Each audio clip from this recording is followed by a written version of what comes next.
যারা সব সময় আস্তাগফিরুল্লাহ পড়ে তাদের রিজিকের কোনো টেনশন হয় না, রিজিক নিয়ে তাদের আর কোনো চিন্তা থাকে না।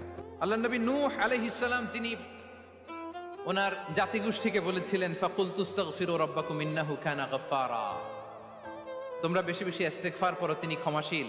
ইস্তেগফার করলে কি হবে? ইউরসিলিস সামাআ আলাইকুম মিদরারা, রহমতের বৃষ্টি বর্ষণ হবে, তোমাদের জমিগুলো উর্বর হবে। ওয়া ইউমদিদুকুম বিআমওয়ালি ওয়া বানিন, আল্লাহ তাআলা তোমাদেরকে সম্পদে বারাকা দিবেন, সন্তানে বারাকা দিবেন। ওয়া ইয়াজআল লাকুম জান্নাতিন ওয়া ইয়াজআল লাকুম আনহারা, তোমাদের ফসল ক্ষেতগুলো সবুজ শ্যামল হয়ে ভরপুর হবে, তোমাদের রিজিকে বারাকা নেমে আসবে।